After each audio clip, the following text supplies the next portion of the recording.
Right, everybody, this is Phil Beck with Professional Painter and Decorator, and I'm coming back to try the Caparol Pu Satin.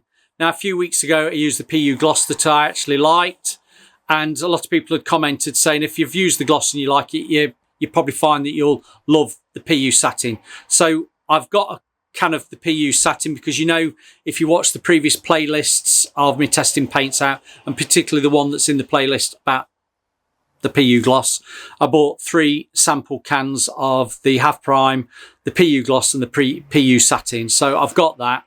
Never opened before, never tried it before, so I'm coming in cold. I'll say, like a professional decorator that's never used the paint before, I'm trying it and I'm going to give my honest review of what I actually think this is like as a paint to apply straight off after never using it before. Well, it's straightforward, isn't it? Now, I've saved you the time of, I've already undercoated using the Haftprimer. I've already done top to bottom, but what I have done, I've taped up the latch style of Doris the door, because if you've already seen it or not seen it, and the link will be there in that corner, I did try the Teknos Aqua Futura 20. Now, I'm not going to tell you what my thoughts were on the Aqua 20. Please watch that other video. But because these Teknoses are a little bit alkyd, and I'll call it a hybrid paint, I wanted to see how that looked after me using the Pu Satin next to it. Once I've done that, I'll pull it off and we'll see what it's like. We had a bit of, I don't want to say issue, but the Futura Aqua Gloss, which is the 90, I found it yellowed very quickly compared to the Pu gloss that I'd used. Now, I know people are going to shout at me and say, Phil, one's a proper water-based acrylic paint and one's an alkyd hybrid. I know that, but if we're looking at gloss levels or looking at sheen levels, depending on what you want to keep with that colour, and we're using whites, we want to try and keep as white as possibly can. There's no point having a paint that yellows if it's behind a wardrobe or not getting the natural light coming in. I could talk about that till the cows come home, but I'm just out of interest. I want to see what a Pu Satin is going to look like against the Aqua 20. That's all it is. So without further ado, Hugh Pugh Barnaby Grew, I'm going to get some of this paint out. I'm going to do my usual, just apply it, talking to you. I'll fade out, I'll get the door finished, come back, just give you my first initial thoughts of application. We'll let that dry, and touching mid-afternoon now, so I'll probably come back tomorrow morning and get a final top coat on. Now, don't forget, these are a primer, top coat and a top coat. That's how it needs to be done, so that's what I'm going to do. So let me get my paint out and I'll come back to you in a few ticks. So to be back. Now, for consistency, I'm still keeping with the brush that I've done for a lot of these testings, the Caparols and the, well, a lot of the paints anyway. And it's the Nour Heritage. It's nothing more complicated than that. I do like this brush. It's a lovely brush for applying paints to these sorts of surfaces where you've just got to bang it on and you need to lay it off. Cutting in's not too bad as well, because as you can see, it goes to a bit of a point. There's a nice reservoir as well. I mean, if you can see, it's got a bit of a hole in the middle. Just on a side note, if you don't know by now, I've got a thing about people who slap the brush from side to side, and they're normally the people that haven't been trained. And if you have been trained, oh, who trained you? Controversial. They're the people that seem to get covered in paint. Now, I must say I don't get covered in paint unless I've had a bit of an accident. But yeah, work from one side of the kettle, wipe down from one side of the kettle, and it keeps you clean. And let's crack on. I'll probably talk to you while I'm doing this bit. You know what I'm like, sniffing the bristle. That's got a proper, it's a bit of a sweet smell, but you can just tell there's that bit of ammonia to it, which normally means it's a nice acrylic based product. Now, I will say, as you know, I've already undercoated this with a Haftprimer, but prior to that, it was nibbed down just with a fine Gold Flex sanding pad. dust it off. Usual, use a bit of a tack rag if you feel there's dust on it, and I will put some links to stuff that I've used if it helps you, if you want a quick link to buy stuff or know where I've got it from.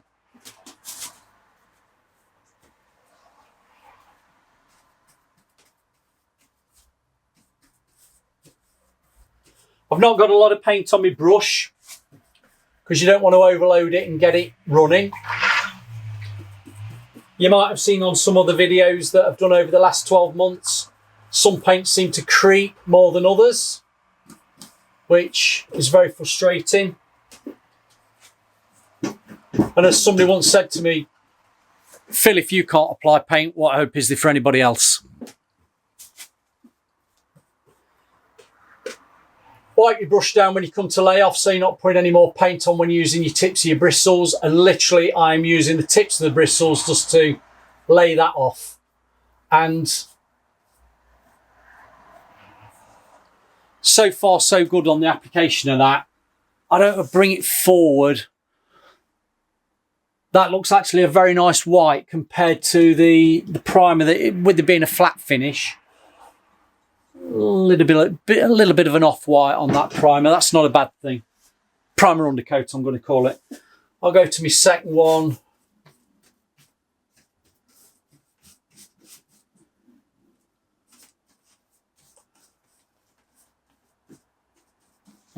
Just feel actually a very nice paint. Just getting it on. I'm not being too fussy with it. I'm just getting it on and laying it off. Heel of your bristle. If you don't know what the heel of the bristle of the brush is, it's down lower end. Now there's probably less paint on there, and when you've wiped it off, that's where you can just scrub off any fatty edges. Not looking bad. Right, leave me to crack on, and I will see you in a little while. Hockey docky, as Manuel would say on Fawlty Towers. Hockey docky. Right. Isn't that a cracking gloss? Cracking gloss. It is satin. Right, I've applied that. It actually goes on really nicely. And I've times many I mention about water-based paints that have still got a nice feel, that feel like you're applying an oil-based paint. So if you are trying to, I'm going to say, transgender into an oil base from, you know what I mean, transfer, sorry, not transgender, transfer from, God, I couldn't say that, from an oil-based paint into a water-based paint. There's plenty of new paints available that give you a feel of a quality water-based paint that has that feel of oil-based. And this is one of them. It went on quite nicely. I'm just looking. Brush marks, can't see any brush marks. This is the first top coat. I will say it looks very shiny. Now, I'm hoping this being a satin, I'd expect that to be on a par with Caparol Aqua Futura, maybe Nour Heritage eggshell, a bit more sheen, not so much a flatter eggshell finish. So when I'm doing this bit of a comparison, it's not so much the finish I'm looking at how the colours seem to alter, i.e. going yellow. I'm not expecting that to go yellow in more of an acrylic water-based, waterborne product. That might just tinge off slightly. The more sheen you've got with something that's got an oil content, the more it will go yellow.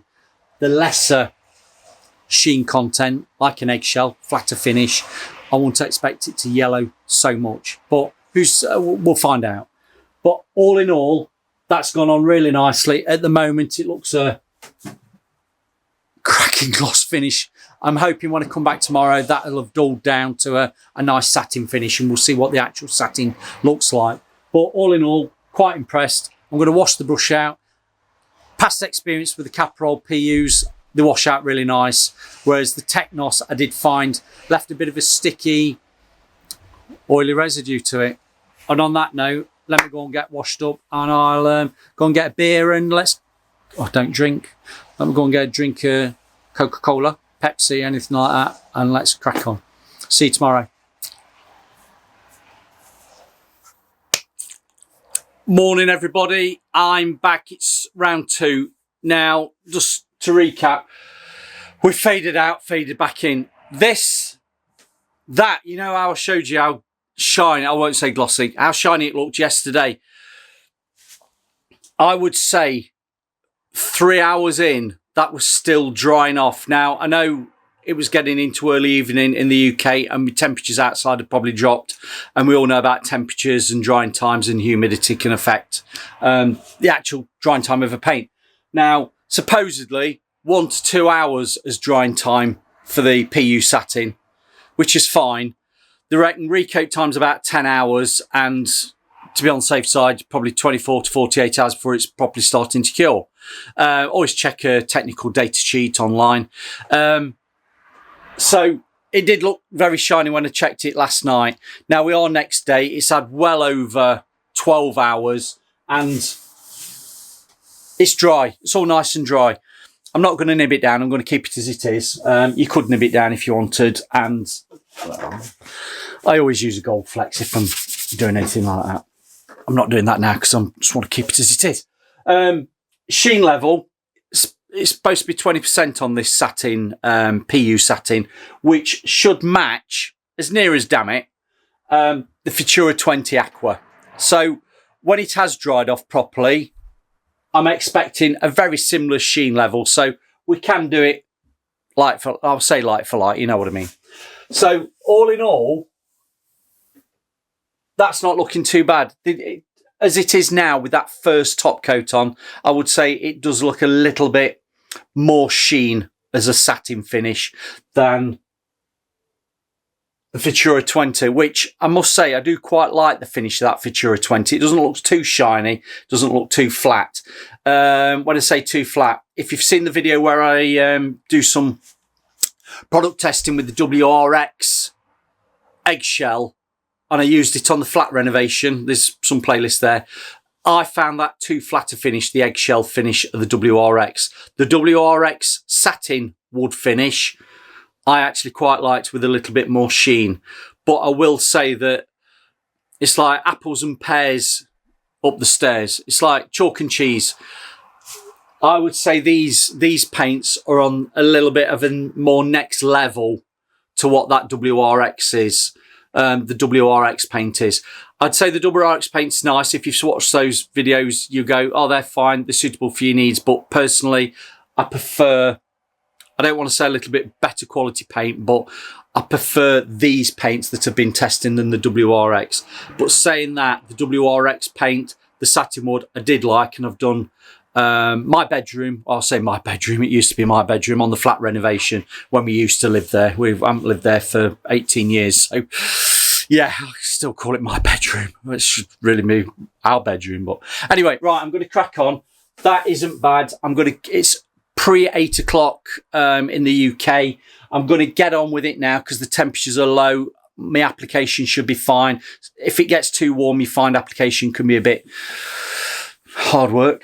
And then I'll come to you later this afternoon. So it's had a good, I'd say probably 6 hours drying time to review what the actual finish is like with that second top coat. I know some people say I'm waffling on, but I don't know how I can explain it without actually talking to you. And I do say to people, if you just want a 15-second or a 30-second tutorial on how to paint, there's always TikTok. I'll say no more. The TikTok painters out there, that's what I call them, TikTok painters. Not all of them know everything. I'll say no more. Right, application-wise, I did like it yesterday, and I'm going in for the second coat now.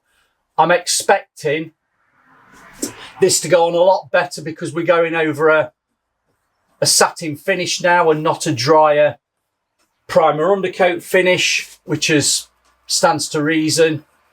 And again, I'm just going to say to you, I'm not overloading the brush. I'm brushing it out, getting it on, because we don't want creeps. Creeps as in creeps of runs, not creeps as in creepy man.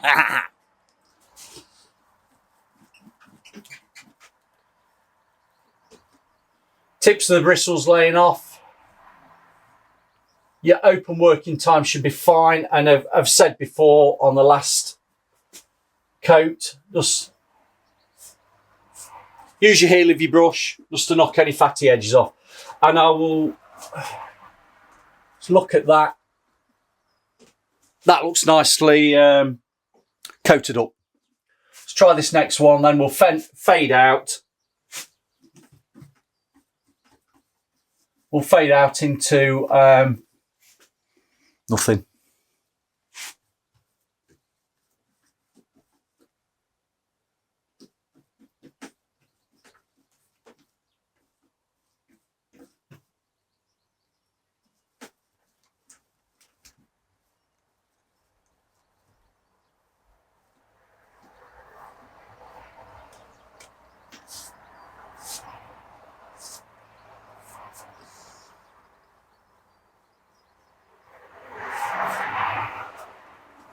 That's good. I'll see you later on. I'll crack on with this and see how it dries.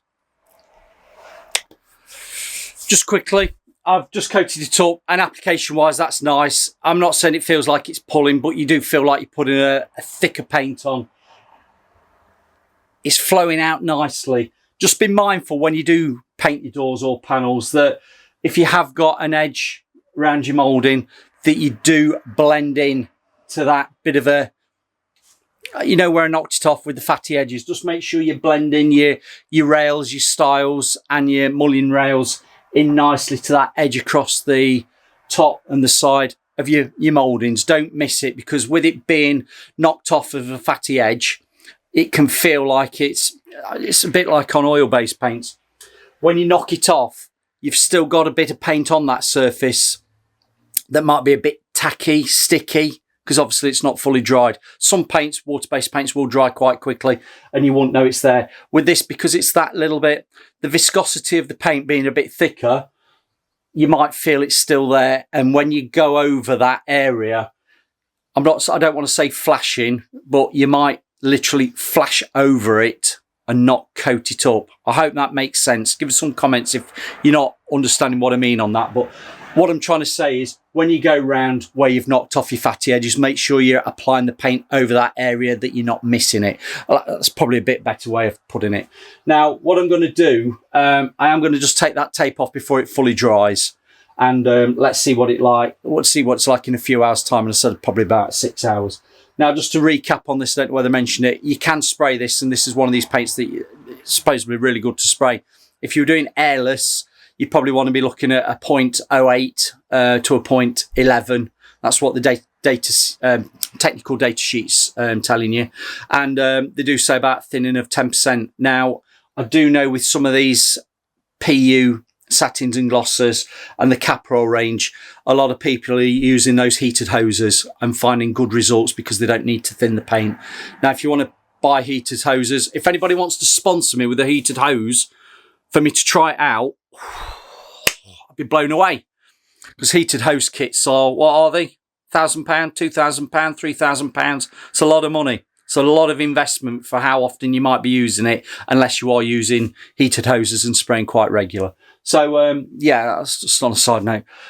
So all in all, you can spray it. You can also HVLP it. Just check what their recommendations are on the technical data sheet. But let's have a go at just taking this tape off.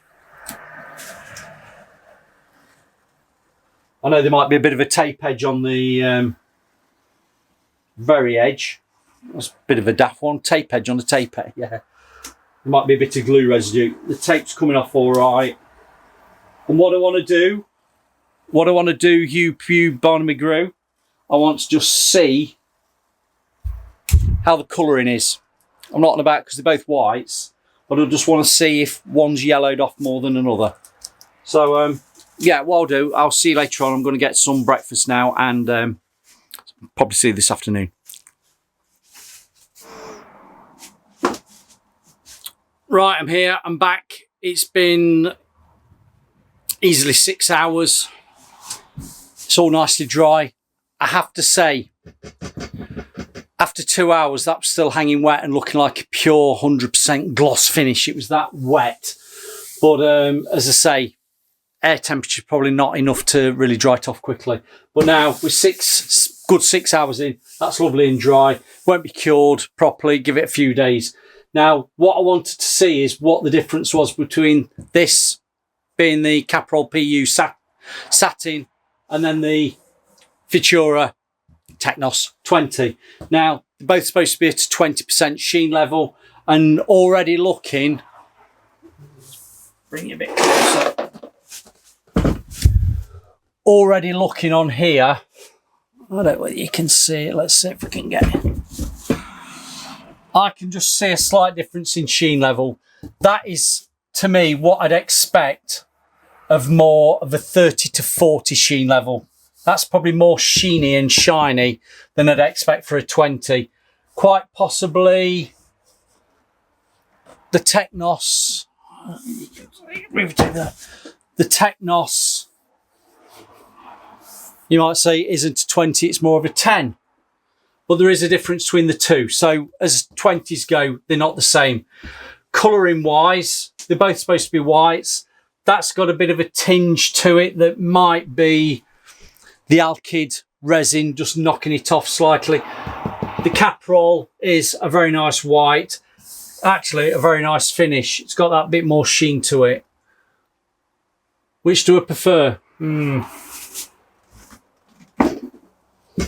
I'll say application wise, much of a muchness. If you are good enough at brushwork, I don't think either's going to flummox you.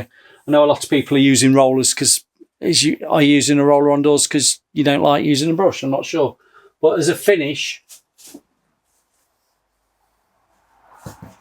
it's not bad at all. The brush marks flow out nicely, so it's actually a nice finish. I don't think I can say any more than that. Quite impressed. Would I use it again? Yeah. But would I try that Teknos Futura 20 again? Yeah, I would do. But it's more of a case of what your finish needs to be. If you're looking for more of a sheen finish, a little bit more shine to it, I would be going for the Pu Satin. If you're wanting something that's an alkyd based, water-based alkyd, that Futura 20 is a little bit softer on that gloss level. Satin, you know what I mean. Matte, eggshell, satin gloss. It is a bit less. And I hope you can actually, let's see if I can zoom you in on that. Yeah, can you see it? That looks very sheeny compared to that being a little bit flatter. Not bad. Yeah, you can just see it. So all in all, thanks for listening to me. Liking that, application wise, really nice. Brushes washed out nicely. No problems there. Teknos or Caparol, you decide. Tell me what you prefer. See you on the next one.